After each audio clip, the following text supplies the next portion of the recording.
Welcome back to Third and Fairfax, the podcast of the Writers Guild of America West. I'm your host, Brian Gary, and today I have the pleasure of speaking with Neil Berger, writer, director, producer. His new film is out in theaters right now. It's called Voyagers. Welcome, Neil. Thanks, Brian. Great to be here. We're going to talk about some of your other projects towards the middle end of the podcast. Let's focus on your most current film, Voyagers. It struck me watching it, and I'm sure we can go into this more detail. There's a very kind of Lord of the Flies, nature versus nurture kind of thing you're exploring here, but you put it in, it's that wonderful concept. Show me the same thing, but only different. Right. And it's like you've put this into a context that is new and it's fresh, but you're exploring some of these very, very human themes. Who are we? Are we how we were brought up? Are we a combination of our genetic makeup? And you've actually pushed the envelope for that question by having these, I don't want to say genetically engineered, but they are tuned human beings for a specific purpose, but then things start to devolve. So I'm just curious where the concept for this came up and what you were looking to explore in this film. Well, the idea came from just two images, really, that popped into my head a number of years ago, and well over 10 years ago. And the first image was a group of young people sitting on the floor of a very cramped compartment in a spaceship, doing nothing, just not speaking, very still, zoned out, a little disheveled. And then the next image was the same group of people running down a very narrow corridor, presumably in this same spaceship, chasing the fellow crew member and tackling him and beating him to death. And they were both very stark in their own way. And I just thought that there was something going on there. I was wondering, who are these people? Why would there be these young people on a spacecraft? And I thought there might be something meaningful in those images, and gradually I constructed a narrative around them. You are a writer and a director, and you cut your teeth through videos and commercials, and after you came out of Yale and worked with Ridley Scott and his company. So you're really image based there. I mean, and the economy of images. So it's interesting that you started with these two kind of very stark, juxtaposed images. Is that how things work for you, both as a writer and a director? Does it come from an image? Does it come from a thought? Does it come from a line? Was this unique? Is this normal? I think that, stories come to, in different ways. Sometimes it's an article or a fragment of an article, or it's from a book or a short story. And I think probably there are other images like this that have come to me and that have, drifted away because they don't form themselves, or that the narrative doesn't reveal itself. But in this case, I thought there was something there. And I think it was immediately about human nature, and these kids were in this stripped down sort of clinical environment, yet there was still a kind of savagery in a way when the image where they are just sort of sitting there on the floor as they're almost like predators resting after the hunt, and so there was an idea of human nature in a vacuum. Who are we? Are we good at our core? Are we animals at our core? If we are animals, whatever that implies, or if there's a certain savagery at our core, can we change? Do we have a essential moral self, or are we just out to satisfy our appetite? So yeah, it's interesting. I have a kind of a compound question then for you. It's a very confined, claustrophobic environment, and yet you intersperse in these moments, especially there's an awakening, and we'll talk about the suppression of all this, a pharmaceutical suppression that they were under in the beginning, and then it gets lifted. But you intercut, and you intersperse throughout these just like quick, rapid cut imagery of, primal things and earth things, very kind of tactile, almost reptilian brain, like raw emotional things, imagery. I'm curious about, at what phase did that decision come about? Was that part of the writing process? Like, if we looked at the script, would you find those cut to, and then you do a sequence of images? Did that happen on the set, or did that happen as the editor, as you're making these movies 3 times? You write it, you produce it, you edit it. So I'm curious, as the filmmaker, where did that system, or that technique you use, come into the process? So it's in the writing. It wouldn't be in the script. The script, however, had a very specific point of view. So when as they sort of have this sensual awakening, that it would be a character very much observing another character and observing them in kind of intense detail, and seeing, just like the downy hair on the side of their cheek or something like that, and then that part would be in the script. So in this case, and then in the shooting experience, we were actually going after very macro photography kind of thing to be expressive of that sort of those sensual elements, and of that kind of sensual awakening. And there was going to be sort of a succession of sort of macro shots of skin, and of the hairs on the skin, sort of things like that, of again, very very much in the character's point of view. And then it was really in the editing process that we decided to amp that up. We weren't actually able to get all of that. There was some production limitations that kept us from shooting that. And so then in the editorial process, I came up with a different way of expressing that, which was using sort of these archival images from sort of the archive, Richard's archive, the Colin Farrell character's Richard, from his archive on the ship, that they may have were starting to experience, or starting to get the chance to see. Yeah, Richard's a very interesting character. You bring him up, and that is, you know, uh, there is the thought from the character of Zach and Christopher, and even Sela to a certain extent, but mostly Zach and Christopher, that they're being manipulated, they're being lied to, and there's that fine line of, if in parenthood and adulthood, of protecting those, and so you don't often disclose everything because you are protecting the people that you're watching. And so you wrote a very nice fine line with Richard's character, in that there was some ambiguity there and exactly what his motives were. But what was I found really curious is that, and the inciting incident would be, he dies and he's off he's out of the picture.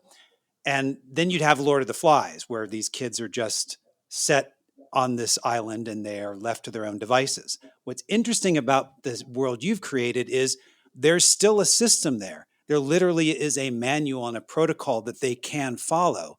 And Yeah, so you then leave it up to their choices, which is really interesting. yeah, yeah. Well, Richard is you know, he's kind of a purely good character, which is kind of a rare thing in movies. Usually, when you do have a character that seems to be purely altruistic, he turns out to be the villain often, just as sort of a dramatic reversal. That's not the case here. He's somebody that's sacrificing himself for the the the the benefit of these young people. However, he is human, and he makes mistakes, and he has secrets that he's keeping them to a degree, but they are finely, the young people are really smart and kind of finely tuned to his the way he presents his excuses or his explanations. for the questions they're asking. When they sense that he's not telling them the truth, and they don't know for sure, but they sense it, then he's lost them, and they lose all trust in him. And once that happens, it's just there's no going back. The fight between your two leads, in essence, you've got Christopher and you've got Zach, and they start off as friends and then they diverge. It's almost like a Cain and Abel you have Yeah, between the two of them. You know, what I also really enjoyed that you did extremely well is the notion of them being able to see the exact same thing but draw different conclusions, and it's their ability to manipulate those around them to see that. That's the whole notion of the alien. And there's one scene in particular in which they literally show you what Christopher believes is the truth, and Zach in that moment is able to spin that, and the exact same images they just saw are then presented in a different way. And it's that notion of what is the truth. And yeah, I thought you played with that very well, especially in that part, because these are, these young people, because that's what they are. They're still children. They're young adults, but they're still children because they haven't had the breadth of experience. And so they're living in this binary world, and Zach introduces the gray, all of this gray. So I thought that yeah. was very fascinating.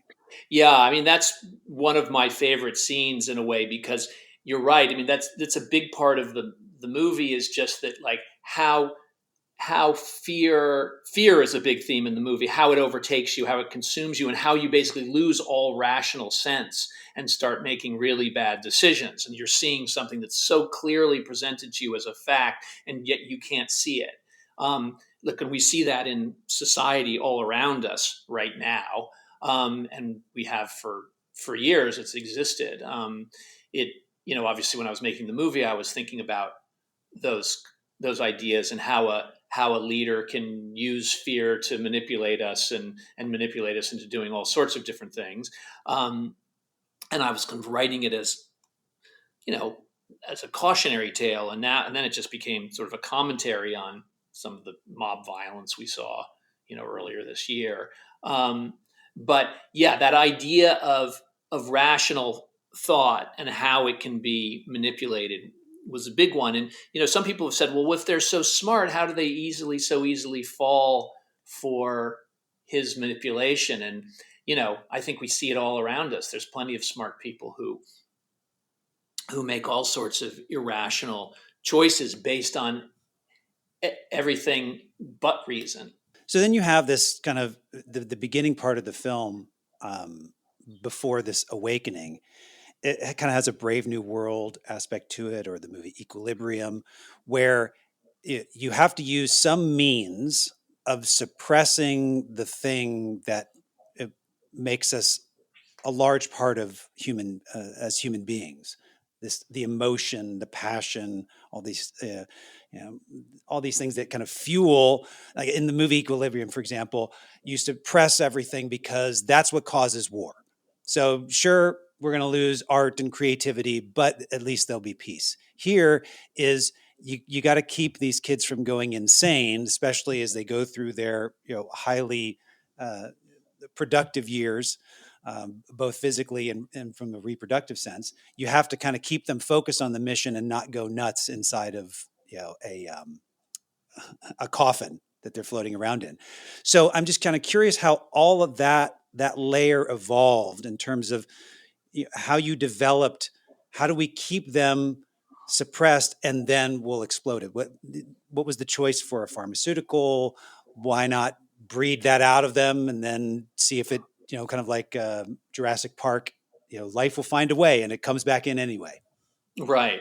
Well, I think ultimately they are humans. They are bred for this mission, but they're sort of bred on astrophysicist sperm with Nobel laureate egg.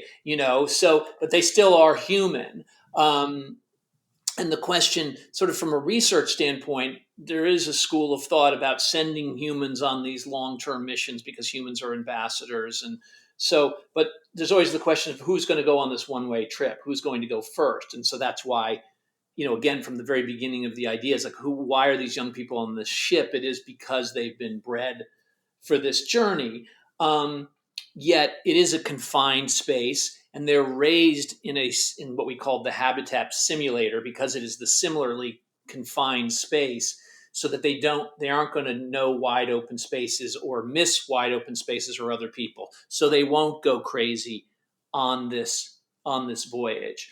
But again, they are human, and they are going to have an adolescence, and they are going, and they have hormones and all of that stuff. So in a way, the mission planners have prepared for everything, including the rebellion of the young crew. They know that being confined on a small ship your entire life is not healthy. They also know that to conserve resources, that they need to control the reproduction on the ship, to basically make sure that their food supplies last for the entire journey. So the blue, which is a medication they're on, is kind of it's a sedative in a way. It calms them. It makes them sort of docile and dull, and it's also a libido inhibitor, so that will only they only want them procreating kind of in the 24th year, their 24th year. So it's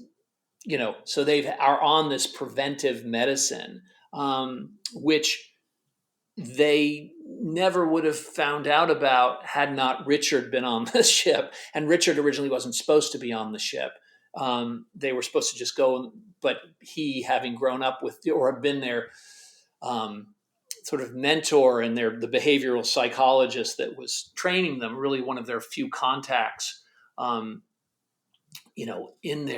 in their childhood, sort of pleads to go with them because he has this connection, and they allow it. And then basically his flaws as a normal human being that tip the young people off that they are being medicated. And then once they realize that and go off of it, then all hell breaks loose. We can open up the conversation outside of Voyagers a little bit too, and bring in, say, Limitless and Divergent, and because you have similar themes you kind of played Yeah. with through Limitless.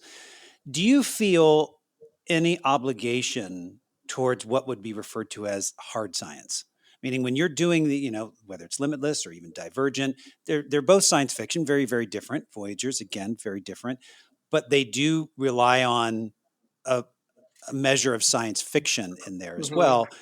Do you feel, as a writer and a director and a filmmaker, obligation to the hard science viewpoint? Well, that wouldn't have happened that way. You know what I mean? Like that kind of commentary. Or is drama always number one? And if it serves the drama, then great, we'll use the science. If it doesn't, then I'm not going to worry about it. I mean, I do feel an obligation to it, and we did a lot of research about long-term space travel, and what the ships would could be like. And we purposely didn't deal with, say, wormholes as a way to get to a distant star, and weren't dealing with any sort of fantastical means of propulsion. We tried to strip it down to the real nuts and bolts of what might be possible 60 years in the future. We took some license with the fact that there is a propulsion system that could even get them there in 80 or 100 years, which would be enormously fast, but still is multiple lifetimes or multiple generations to get there. To me, the movie's about human nature in a vacuum, and so I felt like that is, and other things as well. But those ideas were important, and those sort of moral questions were very real. And so I wanted to support it in a real way, as much as possible, rather than have it be like a shopping mall in space or something like that. The way certain other films deal with sort of long-term space travel. I wanted it to be more like a submarine. You know what I mean, with a sense of confinement. In terms of like Limitless, we did quite a bit of research on, you know, on enhancing, cognitive enhancement, and drugs that purport to do that, or that might do that in the future, or what could be done.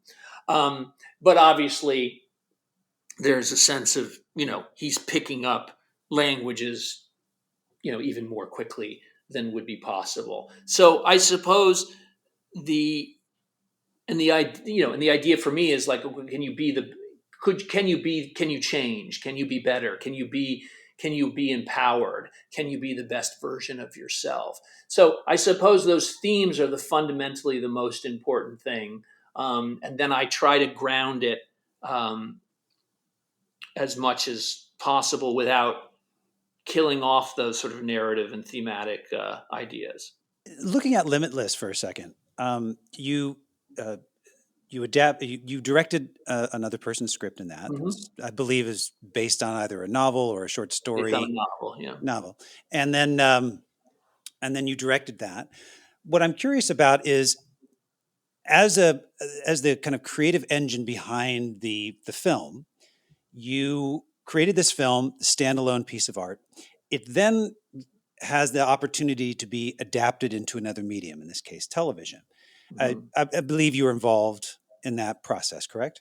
I was involved at the very beginning of it, but then Which is I, my curiosity, just the yeah, very beginning, which is yeah, as you're looking at taking something that you viewed initially as this was the piece, this was the art that we created. And it wasn't ever, oh, this is a backdoor pilot, this is a thing that we're going to anchor in hopes to get something else. So as you go back to revisit a thing that you thought was completed, what are the challenges? What are the advantages? What are the opportunities, et cetera, in taking something that you thought was closed and now looking at it to reopen it again as a new thing? I guess the question is are there other stories to be explored? Um, you know, out of the initial idea, out of the original idea, are there other places to go? Or did did we feel like, God, wouldn't it have been amazing if we had could go this next step or explore? The Bradley Cooper character, Eddie Mora. He's just one person. It's like, what would be the effect of this drug on somebody who was entirely different or a group of people?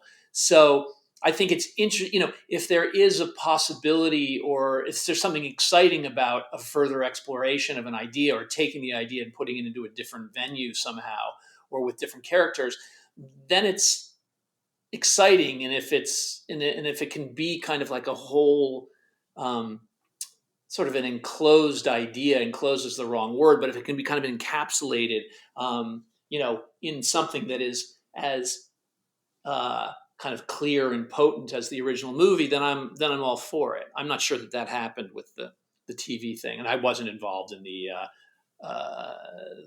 final making of that. So then as you look at something like Billions, then as you Yeah. join, because I'm curious about you look at your career and there's a balance to it. You have written, directed, and produced things that are uh, of your own, Yeah. and then you have directed other uh, people's work in terms of features. You've also come in as a collaborator, say in Billions, for example. Hmm. What is your decision matrix as you're kind of looking at projects? I mean, like you said, Voyagers came because these two images had stickiness to them, and they coalesced in gravity and they formed into an idea that you then made into a film. Yeah. But when you're looking at projects to choose, how do you choose the ones that, oh, I think I should write and direct this, or you know what, I can direct this, or I'm gonna be a part of a team that makes this one. Right. How, I mean, obviously, looking back, it's easy in retrospect to say, "Oh, this is how this happened," and while it's happening, it may be, well, that's what came to me. But I'm just kind of curious how you choose which Yeah. part of Neil Berger to use in any given project. Well, look, I'm interested in all different sorts of films and subjects. And so, to me, there are sort of themes that connect them all, and, that are about empowerment or change or about how do you know what's true and what's the truth. And so the ones, uh, you know, and so I think those all exist in those different films.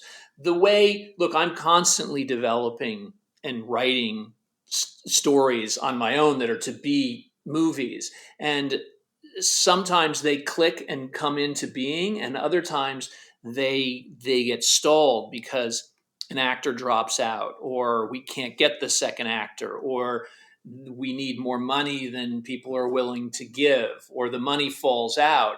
And so, in a sense, then there are other things that come to me that are, that are scripts or books or whatever it is, that are also interesting to me, and in a way I don't want to miss those opportunities either. And so that's why, something like, some of the movies that I had, like Limitless, which again was a book, but it was so well written, and it spoke to the themes that I was interested in. And it told a story that I thought actually could be a great ride, and that I could do interesting visual things with, and maybe even build towards something else, not necessarily in its build toward another Limitless, but like, it was interesting to me on the road to a different project that I was interested in. So I just get excited about things and passionate about things, depending on whether, irrespective of whether I have created the original idea or not. And as a director, it's interesting because a director is supposed to, the role of a director is an interpretive one. So in a way, that can be very freeing. Sometimes when you've written the original idea, you have this thing that I've kind of called like the tyranny of the original idea. You decided that this takes place in this kind of house, and you walk in the door from right to left, and that's what it is. And if you're going to direct that, well, then you're looking for that location that is just that. If you had been given that script and you hadn't written it and you were now going to direct it, you might be like, it doesn't matter that it's in a house. Actually, it should be. It's not that it doesn't matter, but it's that actually what would be more effective was if it was in, you know, a restaurant or in a barn or whatever it is. And so, and you might very well be right. And you might be looking looking into it deeper than the original writer. Not that the writer isn't interpreted, there's this kind of passing down of responsibility from sometimes the person that's written it, and then the person that directs it somehow knows a little bit more because they have an objectivity on the written form, and then you give it to an actor, and then they know more about it than the director and the writer. They're taking it to a next step. So it all depends. Yet there's something amazing about directing from your own work because you are the ultimate authority on it, and talking about power and control, which are aspects obviously in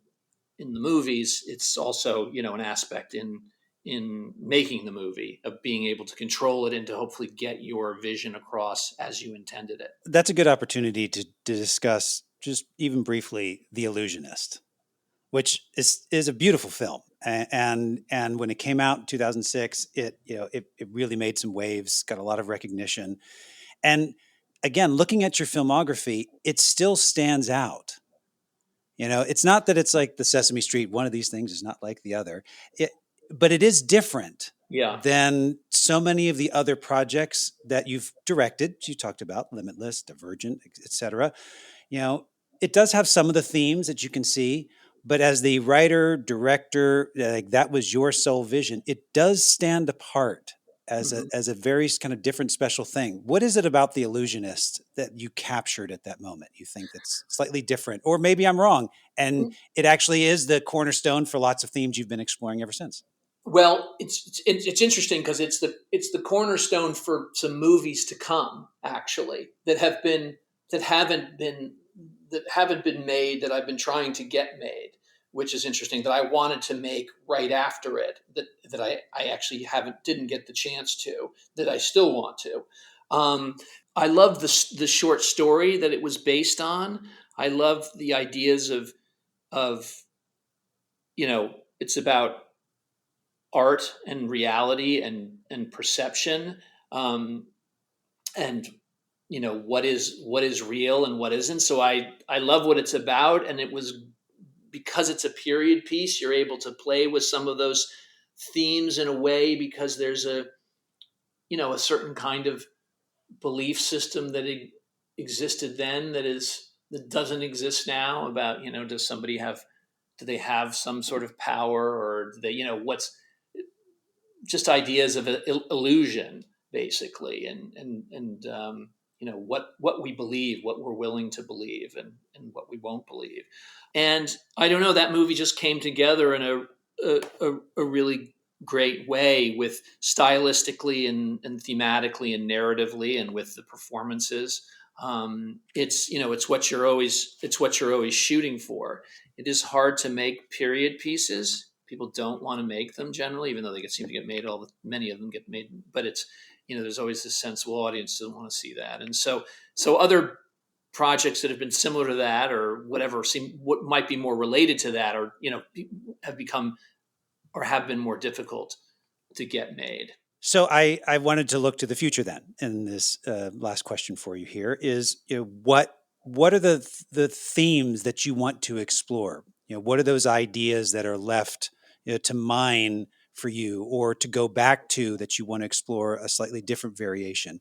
What are the things that still grab your attention that you want to see, both as a writer and a writer-director? Well, I think, I'm always interested in those very fundamental, like, where do we come from? Why are we here? Where are we going? Which sort of philosophically encompasses everything in a way. But those are kind of the three key philosophical questions of human, existence. And so I guess I want to find a form or a story that confronts those in almost a religious way, so that the experience of watching, a movie is kind of a revelation. And I suppose in a way that's what people like about The Illusionist, is that it did, not that it's religious in any way or anything like that, but it was a cinematic experience that was a kind of an immersive experience. And so I'm after an immersive experience that speaks to those kind of existential questions, and it, yet at the same time works as a compelling entertainment as well. To kind of try to do both. We've been speaking with Neil Berger, the director, the writer, and the producer of the feature film Voyagers, among many others. You should check out Neil Berger's body of work. Neil, thank you very much for your time today. Thanks for your questions.